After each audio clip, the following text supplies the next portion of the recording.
আসসালামু আলাইকুম, কেমন আছেন সবাই? আশা করি সবাই ভালোভাবে সুস্থ আছেন। আজকে আমরা আলোচনা করব অ্যাডমিশনে আসা সবচেয়ে গুরুত্বপূর্ণ একটি টপিক নিয়ে, তার নাম হচ্ছে ডিটারমিনার। তো ডিটারমিনারকে জানার আগে আমরা কিছু বেসিক সম্পর্কে জেনে নিই, যাতে আমাদের ধারণাটা পরিপক্ত হয়। আমরা দেখো এখানে দেখতে পাচ্ছি যে একটা ট্যাবল দেখতে পাচ্ছি, যেখানে আমরা নাউনকে দুই ভাগে ভাগ করেছি। কয় ভাগে ভাগ করেছি নাউনকে? দুই ভাগে। একটা হচ্ছে কাউন্টেবল নাউন, অর্থাৎ যে নাউনগুলো গণনা করা যায় তাদেরকে কাউন্টেবল নাউন বলা হয়। যেমন মানুষ, পিপল যদি বলে মানুষকে আমি গুনতে পারবো, তাহলে এটা হচ্ছে কাউন্টেবল নাউন। যেমন বলতে পারি আমি কলম, আই হ্যাভ টু পেন। এই যে পেন, PEN, পেনটা হচ্ছে কাউন্টেবল নাউন। ঠিক আছে? তো যে জিনিসগুলো তুমি গুনতে পারবা তাকে কাউন্টেবল নাউন বলা হয়। পাশাপাশি দেখতে পাচ্ছি আনকাউন্টেবল নাউন, অর্থাৎ যে নাউনগুলোকে গণনা করা যায় না তাদেরকে আনকাউন্টেবল নাউন বলা হয়। যেমন রাইস, ঠিক আছে? তারপরে বলতে পারি আমরা সল্ট, তারপরে অর্থাৎ যেসব জিনিস, অর্থাৎ চাল তো তুমি গুনতে পারো না, চিনি গুনতে পারো, গুনতে পারি না। পানি, ওয়াটার, ইনফরমেশন, তথ্য, নিউজ, খবর, অর্থাৎ যেগুলো আমি গুনতে পারি না, অর্থাৎ যেগুলো গণনা করা যায় না তাদেরকে আনকাউন্টেবল নাউন বলে। এই আনকাউন্টেবল নাউন নিয়েই অনেকে একটু সমস্যার মধ্যে পড়ে। তো আমার আরেকটা ভিডিও আছে, তোমরা কমেন্ট বক্সে পেয়ে যাবে লিঙ্কটা। তো ওই ভিডিওতে বলা হচ্ছে, একটা গল্প তোমাদেরকে বলা হচ্ছে যে কীভাবে তোমরা খুব সহজে আনকাউন্টেবল নাউনগুলো কী করতে পারবে, মনে রাখতে পারবে। তো তোমরা যদি জাস্ট একটা যদি মনে রাখো তাহলে আরেকটা তোমাদের জন্য খুবই সহজ।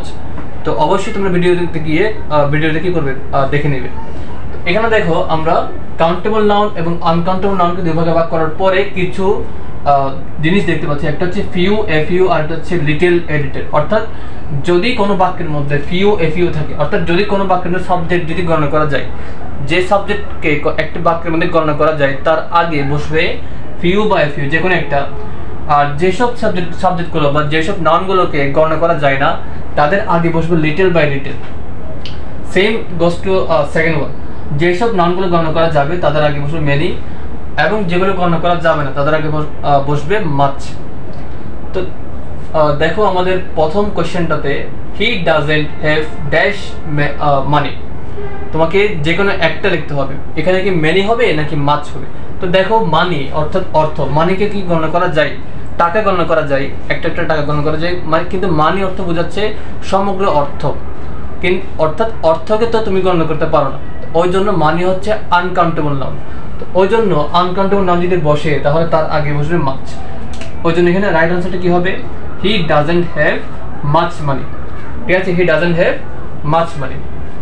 আরেকটা গুরুত্বপূর্ণ কথা, তা হচ্ছে কাউন্টেবলের পর সাবজেক্ট হবে প্লুরাল এবং আনকাউন্টেবলের পর সাবজেক্ট হবে সিঙ্গুলার। তো এখানে মানি হচ্ছে সিঙ্গুলার, এটা দেখে আমরা একটু আন্দাজ করতে পারবো। যারা নাউন চিনতে একটু কষ্ট হবে তারা এই রুলসটাকে ফলো করবে, যে যদি তুমি দেখো যে সাবজেক্ট হচ্ছে সিঙ্গুলার তাহলে তার আগে বসবে আনকাউন্টেবল নাউন।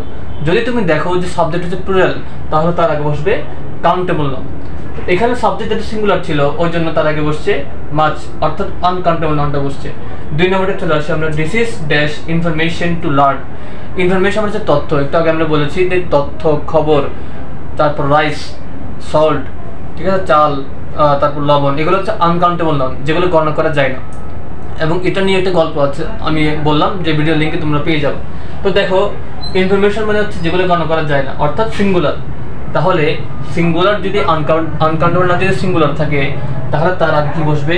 এই যেগুলো বসবে। তাহলে এখানে কি আসবে? টু মাচ হবে নাকি টু মেনি হবে? অবশ্যই টু মাচ হবে, যেহেতু ইনফরমেশনকে গণনা করা যায় না, মানে তথ্যকে গণনা করা যায় না, ওই জন্য তার আগে বসবে টু মাচ, অর্থাৎ আনকাউন্টেবল নাউনটা বসবে। এরপরে 3 নম্বরে দেখি আমরা আই লাইক এ লিটল বা এ ফিউ সল্ট। খুব ভেরি সিম্পল, যারা 1 নম্বর 2 নম্বর করেছে তাদের জন্য একদমই সহজ। দেখো সল্ট মানে লবণ, যেহেতু গণনা করা যাচ্ছে না ওই জন্য এখানে বসবে অবশ্যই আনকাউন্টেবল নাউন।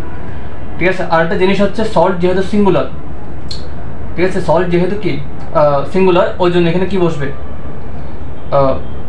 মানে আনকাউন্টেবল নাউন ক্যাটাগরিতে বসবে। তো এখানে কি হবে?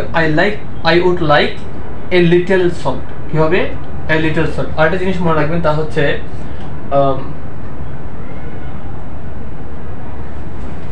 কাউন্টেবল নাউন সিঙ্গুলার প্লুরাল হতে পারে। ঠিক আছে? এটা আমরা লিখে রাখি যে কাউন্টেবল নাউন সিঙ্গুলার এবং প্লুরাল হতে পারে, কিন্তু আনকাউন্টেবল নাউন, ঠিক আছে, এই যে আনকাউন্টেবল নাউন আনকাউন্টেবল নাউন সবসময় সিঙ্গুলার থাকবে, সবসময় সিঙ্গুলার থাকবে, এটা আমরা প্র্যাকটিক্যাল দেখেই বুঝতে পারবো। তো দেখো সবসময় তোমরা মনে রাখার জন্য পড়বা যে কাউন্টেবল সবসময় প্লুরাল, এটা মনে রাখার জন্য সুবিধার্থে। আরটা হচ্ছে আনকাউন্টেবল সবসময় সিঙ্গুলার, এটা মনে রাখবে।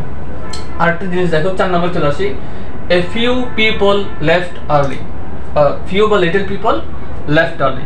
তো পিপল মানে হচ্ছে মানুষ, একটু আগেই বললাম যে মানুষকে গণনা করা যায়, ওই জন্য পিপল আগে কি বসবে, a few people left early. Few মানে কাউন্টেবল, যেহেতু গণনা করা যাচ্ছে, এবং পিপল হচ্ছে একটা প্লুরাল, পিপল কি একটা প্লুরাল, ওই জন্য তাদেরকে কি বসবে, কাউন্টেবলটা বসবে। যারা ধরতে পারে না পিপল বা ইনফরমেশন বা মানে যাদেরকে একটা মানে এক ধরনের একরকম লাগে, তারা কি করবে, এই টেকনিকটাকে ফলো করবা।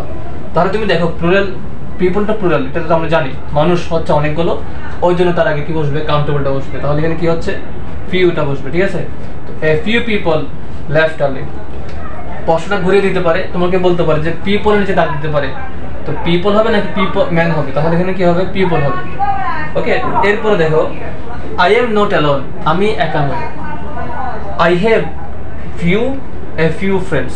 এখন এখানে আমাদেরকে একটা জিনিস জানতে হবে, আমরা এতক্ষণ পড়লাম জাস্ট কাউন্টেবল এবং আনকাউন্টেবল নাউন, কিন্তু যদি তোমাকে দুটোটাই যদি কাউন্টেবল বা দুটোটাই যদি আনকাউন্টেবল নাউন যদি বলে, যেমন লিটলে বলা হচ্ছে কোশ্চেনের মধ্যে, অপশনের মধ্যে লিটলে বলা হচ্ছে, তাহলে তুমি কোনটা লিখবা। এখানে দেখো ফিউ লিটল, ফিউকে আমরা মাইনাস মনে করি, লিটলকে আমরা মাইনাস মনে করি, অর্থাৎ যদি শুধুমাত্র ফিউ বা লিটল থাকে তাহলে ওটা হচ্ছে নেতিবাচক বা নেগেটিভ। যদি এ ফিউ বা এ লিটল থাকে, same goes two few, few মানে মাইনাস ছিল, লিটল মানে মাইনাস ছিল, তাহলে এ মানেও একটা মাইনাস, এ মানেও মাইনাস, অর্থাৎ জাস্ট একটা ওয়ার্ড থাকলে মাইনাস একটা, ওই জন্য মাইনাস মানে কি নেগেটিভ, নেতিবাচক। যদি দুটো ওয়ার্ড থাকে, এ ফিউ হচ্ছে দুটো ওয়ার্ড, এ লিটল হচ্ছে কয়টা ওয়ার্ড, দুইটা ওয়ার্ড, ওই জন্য মাইনাস হচ্ছে এখানে কয়টা, দুইটা, তো মাইনাসে মাইনাসে প্লাস, এদিকে মাইনাসে মাইনাসে প্লাস। অর্থাৎ যদি কোনো বাক্যের মধ্যে দুটোটাই মানে সাবজেক্টটাকে বুঝলাম যে এটা হচ্ছে কাউন্টেবল, বা সাবজেক্টটাকে বুঝলাম এটা হচ্ছে আনকাউন্টেবল নাউন। এখন তোমাকে প্রশ্ন দিল যে ফিউ বা এ ফিউ, লিটল বা এ লিটল, অর্থাৎ দুটোটাই এক ক্যাটাগরি, তাহলে তুমি কেমনে বুঝবা যে কোনটা হবে। তো আমরা জাস্ট একটা জিনিস মনে রাখবো, যদি কাউন্টেবল নাউনটি দ্বারা যদি মানে বাক্যটির মধ্যে যদি ওই নাউনটা যদি কি বোঝায়, ইতিবাচক বোঝায়, তাহলে হচ্ছে এ ফিউ বা এ লিটল হবে। যদি নেগেটিভ বোঝাই তাহলে ফিউ বা লিটল হবে। যেমন এখানে দেখো আই এম নট অ্যালোন, মানে আমি একা নই। আমি একা নই মানে কি, আমার অনেকগুলো অবশ্যই বন্ধু আছে, ঠিক আছে। তো যদি বলতাম যে আই এম অ্যালোন মানে আমি একা, তাহলে নেগেটিভ। ওকে, তা ওই জন্য যদি বলতাম যে আই এম অ্যালোন মানে আমি একা, তাহলে হতো I have few friends, just নেগেটিভটা বসতে হতো, ফিউতে বসতো, ঠিক আছে, ফিউ ফ্রেন্ডস।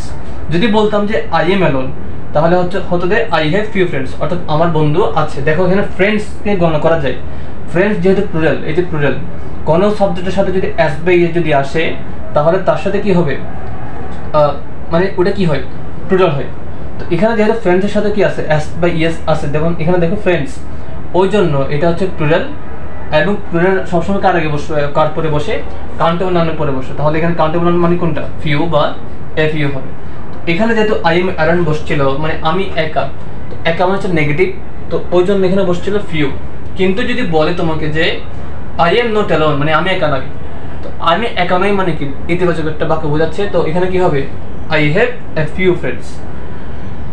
ওকে, তো আশা করি তোমাদেরকে এই শর্ট একটা ভিডিও ক্লিপসের মধ্যে আমি একটু হলেও তোমাদেরকে ধারণা দিতে পেরেছি যে ডিটারমিনার, হোয়াট ইজ ডিটারমিনার, এবং ডিটারমিনার নিয়ে কী কী প্রশ্নগুলো আসবে, আমরা কীভাবে সেই প্রশ্নগুলো দিতে পারি। দেখো ডিটারমিনার একটা অনেক বড় একটা টপিক, এই বড় টপিক থেকে প্রত্যেকটা টপিকের থেকে হালকা টাচ দিলাম তোমাদেরকে এই একটা ভিডিওতে। আশা করি তোমরা ডিটারমিনার নিয়ে একটু হলেও আন্দাজ করতে পেরেছো। যদি আরও যদি জানতে চাও ডিটারমিনার নিয়ে, তাহলে অবশ্যই কমেন্টে মোর লিখবে, ঠিক আছে। তো আমি পরবর্তীতে কী করবো, ডিটারমিনার নিয়ে পুরোপুরি একটা ভিডিও লেকচার তোমাদেরকে প্রোভাইড করবো। তো সবাই ভালো থাকবে, সুস্থ থাকবে, আল্লাহ হাফেজ।